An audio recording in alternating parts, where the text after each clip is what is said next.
बिस्मिल्लाहिर्रहमानिर्रहीम। ये current lecture system of linear equations की जो सीरीज़ शुरू की है उसमें हमारा ये सेकंड लेक्चर है। फर्स्ट लेक्चर में हमने जो डिस्कशन की थी that was about echelon form and reduce echelon form of a matrix. क्या होती है डेफिनेशन, और सिर्फ ये अंडरस्टैंडिंग के गिवन मैट्रिक्स देख के हमें कैसे पता चलेगा कि ये वाली मैट्रिक्स एचेलॉन फॉर्म है या रिड्यूस एचेलॉन फॉर्म है। उसके बाद जो करंट लेक्चर सामने है ये उन टूल्स की बात कर रहा है जो टूल्स हमें प्रोवाइडेड हैं एक मैट्रिक्स को एचेलॉन फॉर्म में कन्वर्ट करने के लिए।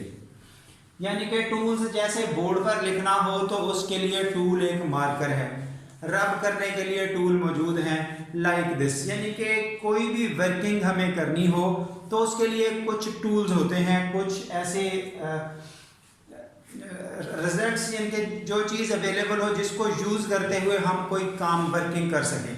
तो इस हवाले से जो टूल्स अवेलेबल हैं to convert a matrix into echelon form उनको हम रो ऑपरेशंस या कॉलम ऑपरेशंस का नाम देते हैं। तो इस वक्त रो ऑपरेशंस की बात हो रही है। ये 3 हैं तादाद में जो अवेलेबल हैं। First row operation, any 2 rows can be interchanged. अगर किसी मैट्रिक्स में हम 2 रोज की जगह बदल दें, इस तरह से कर दें, तो उस मैट्रिक्स की वर्थ पे फर्क नहीं पड़ता। इसको इस तरह से लिखा जाता है ith row is interchanged by jth row. यानी कि जैसा यूं कहा जा सकता है row 3 is changed by row 4, row 1 is interchanged by row 2। दोनों तरफ एरो लगा के लिख दें या ऐसे R1 2। इसका भी मीनिंग यही है कि 1 और 2 रो आपस में इंटरचेंज हो चुके। हाँ जी, ये देखिए ये एक मैट्रिक्स है जिसमें से रो 1 को रो 2 की जगह, रो 2 को 1 की जगह इंटरचेंज किया। ये रो इक्विवेलेंट लिखने का मतलब है कि इस मैट्रिक्स को इस मैट्रिक्स में लिखा गया वाया रो ऑपरेशंस, इसलिए ये रो इक्विवेलेंट। ये सिंबल आता है किसके बाद ये लिखी जा सकती है। जो सेकंड रो ऑपरेशन है वो इस तरह से है, any row can be multiplied by a non zero constant. Any row can be multiplied by a non-zero constant. It is written as कोई ith रो है उसको किसी कांस्टेंट से मल्टीप्लाई किया, आंसर उसी रो में रह गया। जैसा कि रो 3 को 3 से मल्टीप्लाई किया, आंसर रो 3 में लिख दिया। ये नोट करें, ये एक मैट्रिक्स है, इसकी थर्ड वाली रो आपके पास ये है। It is third row of this matrix. हमने इस थर्ड रो को 3 से मल्टीप्लाई किया। जब 3 से मल्टीप्लाई किया तो आउटपुट हमें मिल रही है -6 प्लस का 3 प्लस का 18, और जब इसको 3 से मल्टीप्लाई किया तो दैट इज 9। यानी कि अब आपकी रो 3 पहले से चेंज होके ये बन गई है। जो रिमेनिंग रोज हैं उन पे हमने कोई वर्किंग नहीं की, वो जैसे थी उसी तरह लिख दी गई। सो ये रहा आपके पास इसका सलूशन। अब एक और हल बताया जा रहा है यहाँ पर कि क्या एक वक्त में बस एक ही ऑपरेशन लगा सकते हैं। आंसर आपको दिया जा रहा है एक वक्त में इकट्ठे एक से ज़्यादा ऑपरेशन भी यूज़ किए जा सकते हैं। ये सिर्फ अंडरस्टैंडिंग का लेवल है। अगर बच्चे की अंडरस्टैंडिंग इतनी अच्छी है कि वो सारा कुछ एक ही वक्त में कंट्रोल कर सकता है तो ज़रूर 2-3 operations at a time use किए जा सकते हैं। जैसा कि यहाँ ये सेटअप दिखाया गया है कि उसी मैट्रिक्स पर ये 3 ऑपरेशंस इकट्ठे लगाए गए। रो 1 को 2 से मल्टीप्लाई करके आंसर रो 1 में लिखा, रो 2 को -3 से मल्टीप्लाई करके रो 2 में लिखा, जबकि रो 3 को 1/2 से मल्टीप्लाई करके आंसर उसी रो 3 में लिखा। तो ये 3 row operations at a time apply करते हुए ये लास्ट रो आपकी आएगी 1, 1, 8 और 7। एक ही वक्त में एक से ज्यादा ऑपरेशन यूज करते हुए हम इसकी आउटपुट इकट्ठी लिख सकते हैं बजाय इसके एक एक ऑपरेशन करके यहां पहुंचे। ये था आपके पास second row operation. Third and last row operation, A constant multiple of a row can be added to any other row।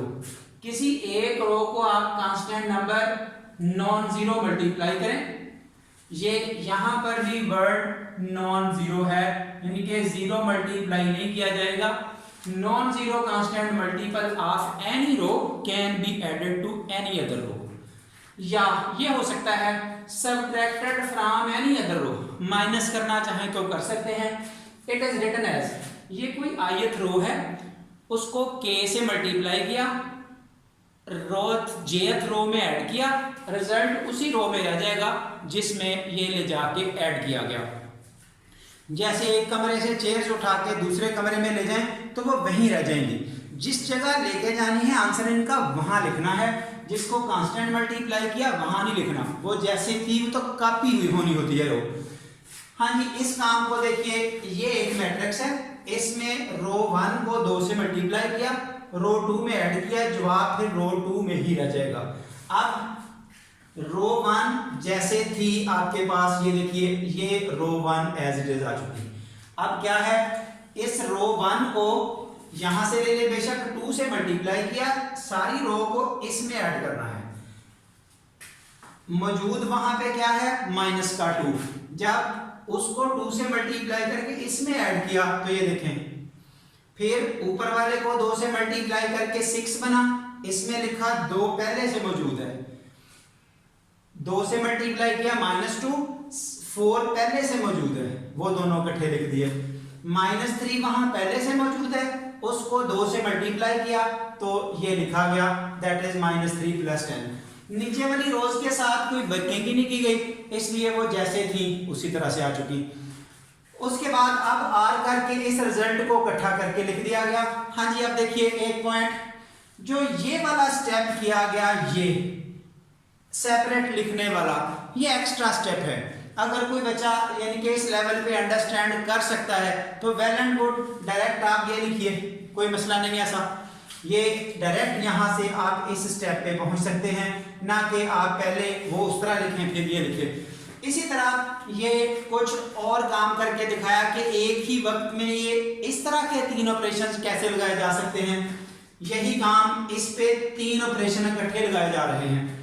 जैसे एचेलॉन फॉर्म बनाते हुए इस 1 के नीचे सारे जीरोस किए जाते हैं, वो कैसे जीरो होंगे, उसको 2 से मल्टीप्लाई करके इसमें ऐड कर दें, 0 हो जाएगा।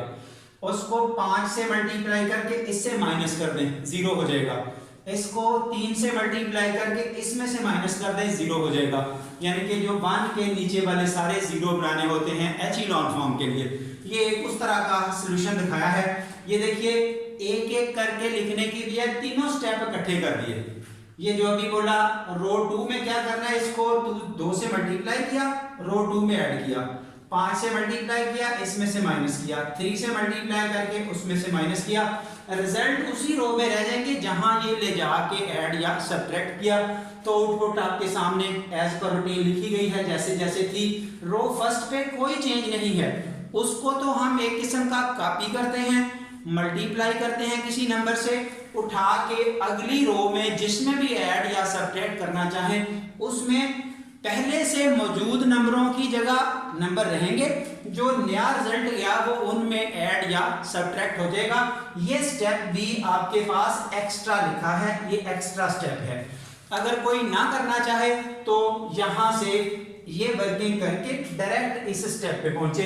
और ज़ाहिर है बच्चे जब वर्किंग सीख लेते हैं फिर यहाँ से डायरेक्ट ही यहाँ पहुँचते हैं, ना कि दरमियान में इस तरह का स्टेप दिखाया जाए।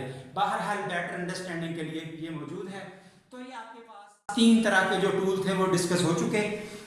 लास्टली एक वर्ड जो शुरू में लिखा गया, दैट वाज कॉलम ऑपरेशन। वो क्या चीज़ है, वो ये सारा कुछ वर्ड रो काट के उसकी जगह ये देखिए रो को खत्म कर दें, कॉलम लिख दें, सारे रो ऑपरेशंस एज इट इज उनको बोला जाएगा कॉलम ऑपरेशंस।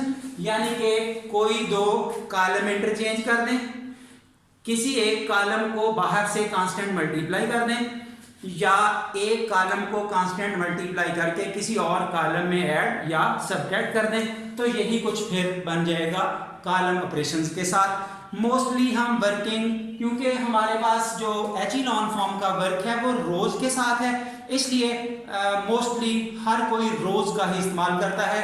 अदरवाइज कॉलम्स का यूज भी किया जा सकता है।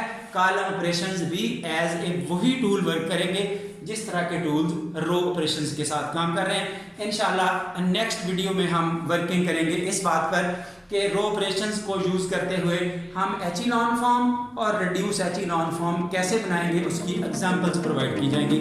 Thank you very much.